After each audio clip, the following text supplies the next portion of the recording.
So today we are going to talk about a few different things all in one class. We're going to talk about a little bit more about the history, the lore behind plant healing. We're going to talk about if plants have consciousness or emotions. We're going to talk about, do plants have memories? And we're also going to talk about the power of words when it comes to plants and herbs. And in the program itself, I will also have some links and so on to different articles and goodies like that. So if you guys want to delve more into it, you can, more than what we're going to cover in this class in an hour. As I mentioned in the first class, plant medicinal use has literally been around since the dawn of time. As far as written proof, there's written proof that goes back about 60,000 years. And that is back from, well, I say written proof, but it goes back to Neanderthal burials that they found where there were 8 different species of plants that were found with a man that was buried very ritualistically. So one of the main cultures that used a lot of herbs, that used a lot of plant medicine that we know a lot about is the ancient Egyptians, the ancient Chinese as well. And it just has kind of blossomed from there. Now, there are a whole bunch of really cool older manuscripts and so on that have to do with herbs. One of the main ones you guys are going to come across, and we will talk about it a few times. And I just lost it on my sheet. I'll find it again here in a minute. It is a way to classify plants by their leaves, by how they look, for both their healing aspect as well as their spiritual aspect. For example, one of the things in this book talks about if a plant has a heart-shaped leaf, then that means it must be good for the heart, both physically and spiritually. So as we go through herbalism, as we go through these classes, for the most part, we're going to talk about the physical health uses for herbs. But we are also going to speak about the spiritual aspects of them, because with herbalism, that's one of the main things that goes into the aspect of holistic herbalism, is knowing, okay, this plant is good for digestion and diabetes and high blood pressure and so on, but it's also good for protection. It's also good for health, for healing on a spiritual aspect. A lot of really well-known Greek philosophers have massive manuscripts where they really delved into learning about plants, about the herbal uses and so on. A lot of it did come over from Egypt as those cultures came together more and more. Aristotle actually has a humongous compiled list of medicinal plants. They use those as medication. They use those just to classify different types of herbs. Now, I never can pronounce his name correctly, but I will put this article in so you guys can read it. There was a Roman army physician who wrote the Materia Medica in about 60 AD. That's the one I couldn't think of the name just a second ago. That is one of the main bases for modern herbalism, for modern medicine. He researched and used so many different herbal treatments on wounded soldiers, sick soldiers, and things like that. It's a 5-volume handwritten set. Of course, now you can find it printed, but it compiles about 500 different plants and the preparations of about 1,000 simple medications. It's written in Greek, but even today, a lot of the descriptions and the medical virtues and so on have been a standardized text of herbalism for 1,500 years. There are also a lot of ancient texts from India that are from around 2500 BC. a lot of the herbs in Asia, India, etc., are not obviously readily available here in the US. So we're not going to touch on too many of them in this class. The majority of the the majority of the herbs and herbalism techniques that we're going to talk about here deal with plants that are found in the US, that are easily foraged, that are easily available online, and so on. But we are going to touch some on plants that are found in ancient Chinese medicine and in Indian medicine, because a lot of them now, with the beauty of the internet and international shipping, you can order them and get them to use in your personal practice and so on. We will touch on a couple from Africa and South America as well, but for the most part, when we're talking about other herbs, it will be from China and Asia. Even though the ancient Greeks and the ancient Egyptians really used herbs to their, as much as they could, it didn't start becoming a humongous thing until really about the Middle Ages, as far as Europe goes. In the Middle Ages, that's when the studies of botany and plant medicine really became the forefront of medical treatments. So if you guys can imagine living in a time before there was any kind of medication or really herbs that they paid attention to being able to help you with stuff, this is why people died from very, very simple things that were easy to treat. As far as modern medicine, in 1775, that's when there was a doctor here in the US, William Withering, that was treating a patient with heart failure. With the modern medicines he was using, he couldn't help the man. He started going back through some herbal brews that were an old family recipe. And with that, he was able to help the man recover and live a better life. And one of the main things in this was foxglove. When he published this in medical journals at the time, suddenly plant medicine went through the roof.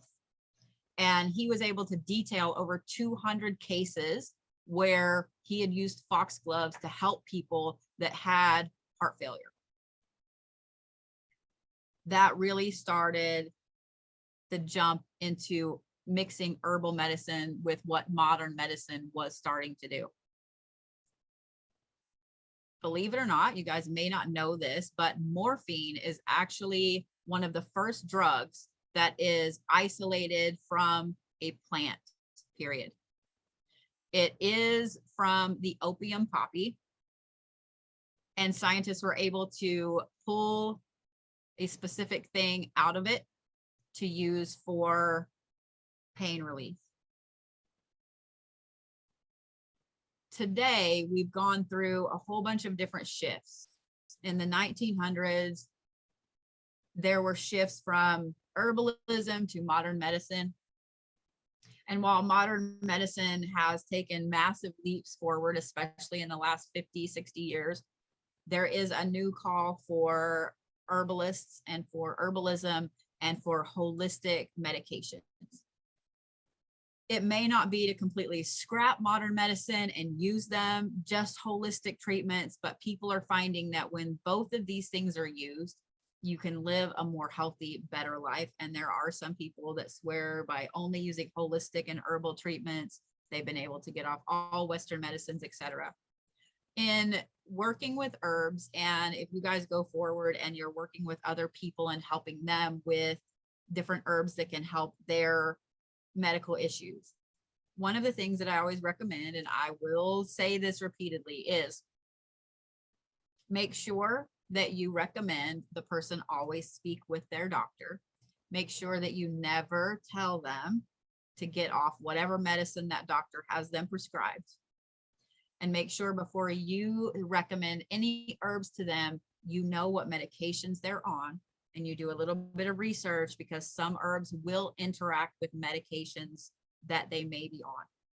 Now, you're not going to know everything, and people are not going to tell you everything. So you have to do the best that you can, unfortunately, but never, never tell them to get off that drug, to get off of this, to get off of that. And always recommend that they work with their doctor and say, hey, I'm looking into holistic treatments and blah, blah, blah. The majority of doctors now are very open to working with both things together. I've ran into a few that aren't, but for the most part, they're very open to helping both of those things, working with both those things. So with that, let's talk about, I can get my right notes here. Let's talk about if plants have consciousness.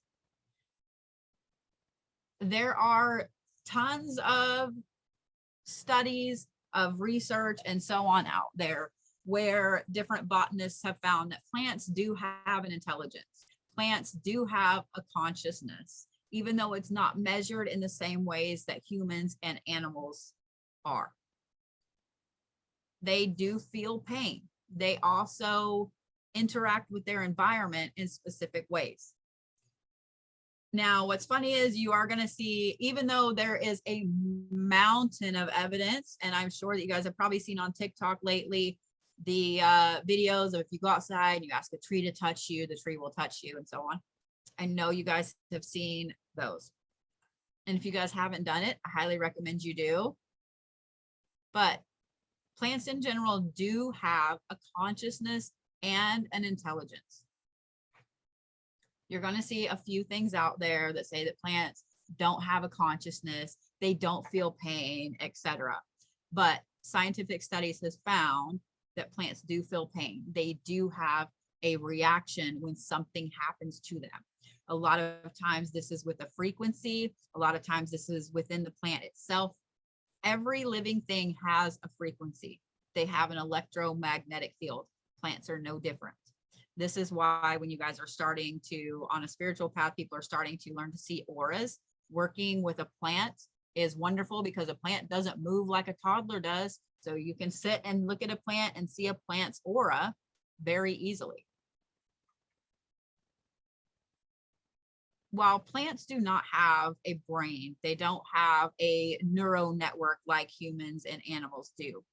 If you guys have ever looked at pictures of trees that have been struck by lightning, there was a really cool one that I saw not that long ago, and I wish I had saved it to show you guys in this class. I will find it and post it in the program, where there was a tree that had been struck by lightning, and unfortunately the tree ended up dying over it. But part of the bark was stripped away where it had burned, and you could see all of the swirls and all of the vascular system of the tree basically underneath the bark. And it was just an amazingly beautiful picture. It made me sad to look at, to know that that tree died from the lightning strike, but it really showed the vascular system of the tree underneath the bark. So trees have a very, very unique, more in-depth structure internally than smaller plants do, but all plants in general have a wonderfully unique system. The other thing that is very interesting is that plants do have memory. They may not be able to remember their whole life, but they do have the ability to retain information from certain stimulus. One of the best ways to look at this is, or to see an example of this, is with Venus flytraps. Venus flytraps will sit wide open until they feel those little hairs on the inside of them that are being triggered by something. Younger Venus flytraps will snap on anything. If you ever watch them, the smaller ones, the brand new ones that have just bloomed, they will snap at everything. Once they feel those little hairs move, doesn't matter. Even if it's just a breeze, you can get a Venus flytrap, a young one, to close.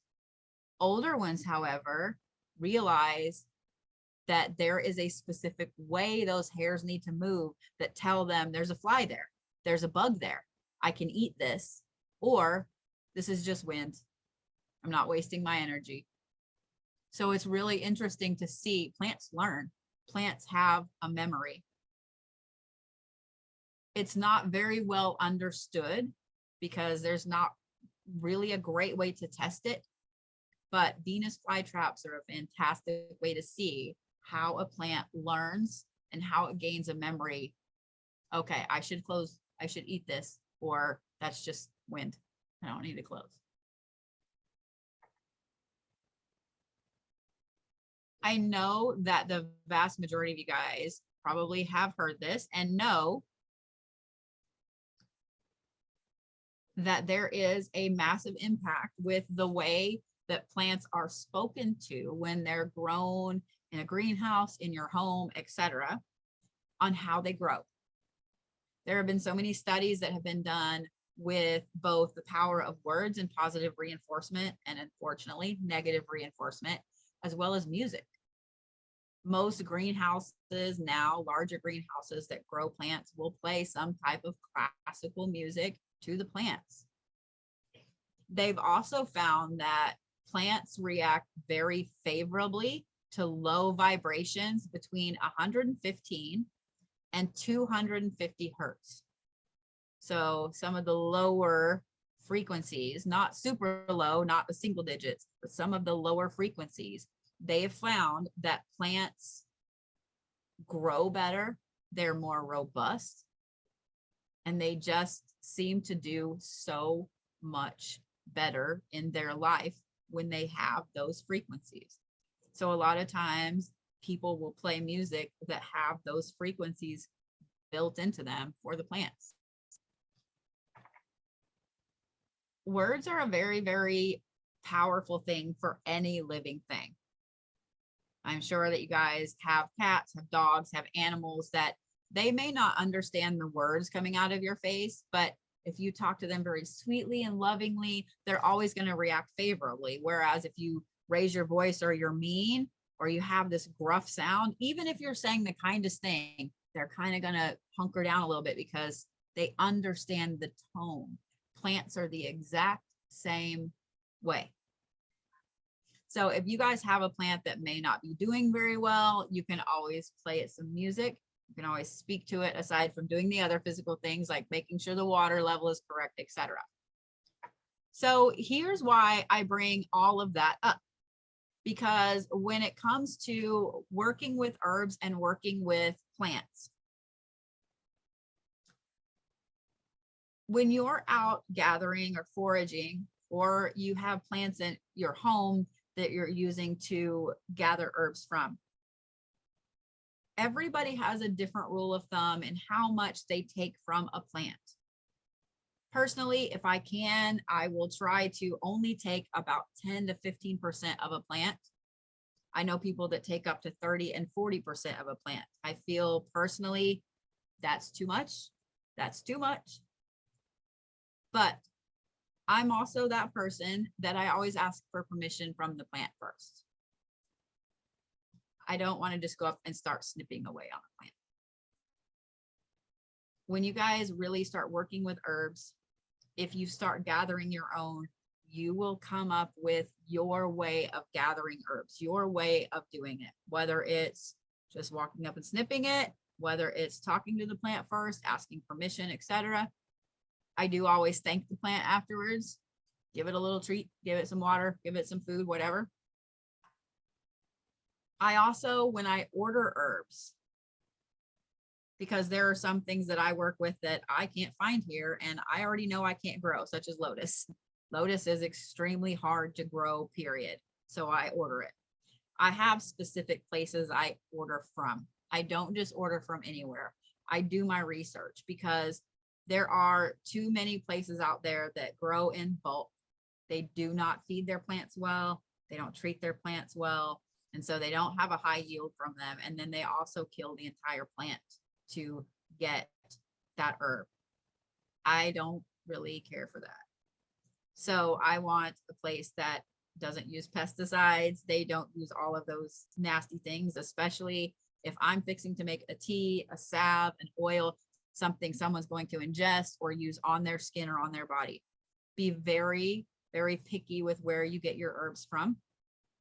And I will post several links and several companies that I personally use, that I personally order from, because I know the quality of their herbs and of their plants.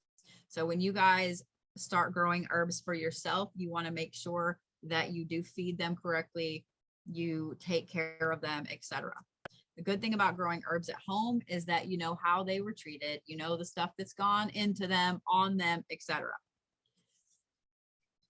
So let me go back to my list here because I get off track a little too easy.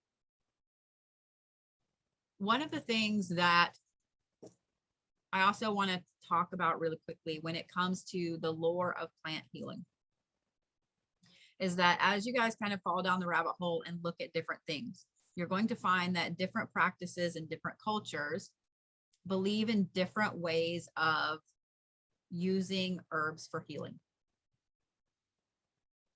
Ancient Chinese medicine varies very differently than Indian medicine. It varies differently than Native American medicine, than Egyptian medicine, and so on.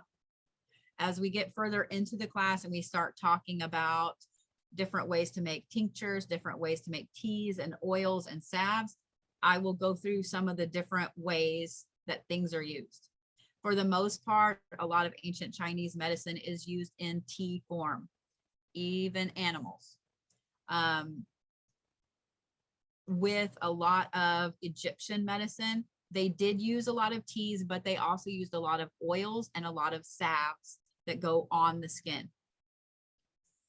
This is another reason why you want to make sure you know where your herbs come from, how they're treated, etc. Because if you are using herbs from just anywhere and they're treated with pesticides and you're using that to make a salve to go on the skin, and someone is allergic to that pesticide, they could have a severe reaction and actually have skin damage from it.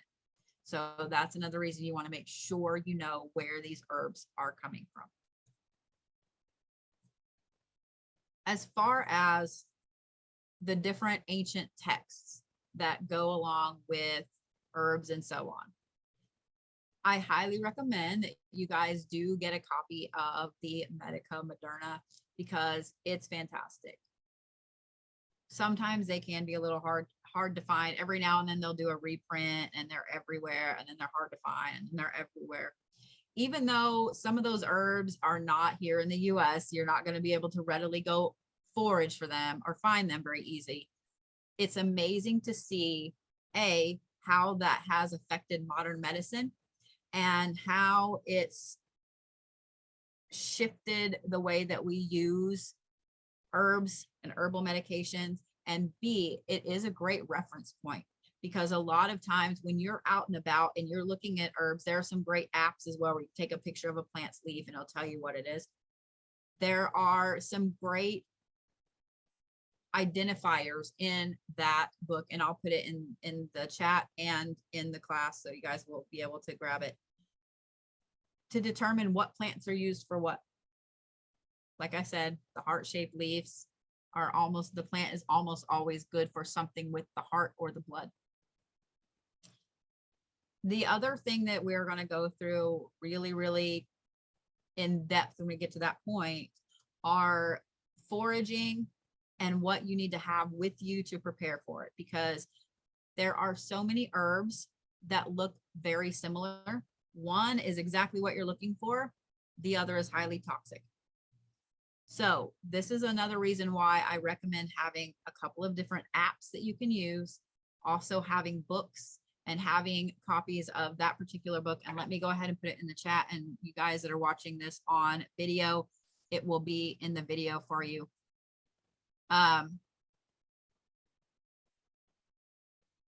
Is because I want to make sure that you guys know how to spot a plant that is toxic. Well, I gotta find it. My notes here. Quick.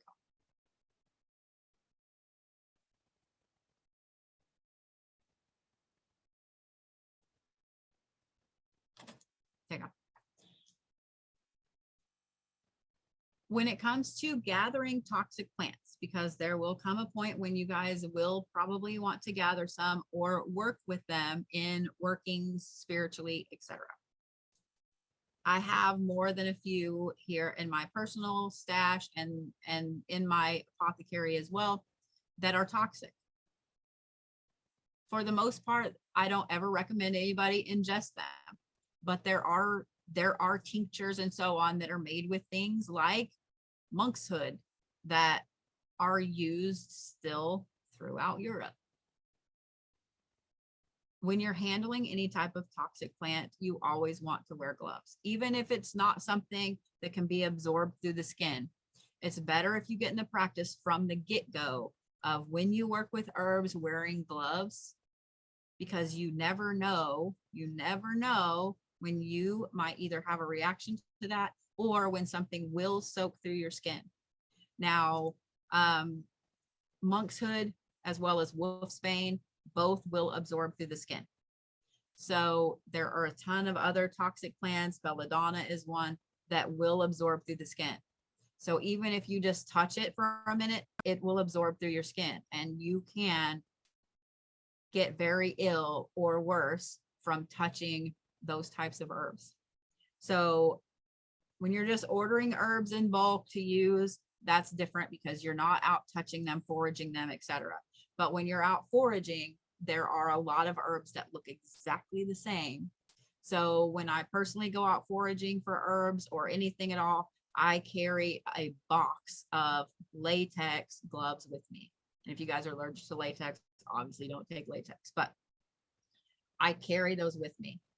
Plus, if I'm foraging for herbs, I really don't want my skin oils all over an herb before I have dried it out. I don't want to damage it too much, if that makes sense. So you kind of want to treat it in a medical way, like I need to wear gloves, don't cross-contaminate, etc. So if I have a pair of gloves for this plant, I'm going to take those gloves off and use a different pair for another plant, because you don't want to, this plant over here may just be slightly toxic, and then you go and gather some chamomile in the same gloves, and now you've got some of this toxic plant in your chamomile. Do you see what I'm saying? So you want to make sure you treat it very, very, I guess, in a medical aspect.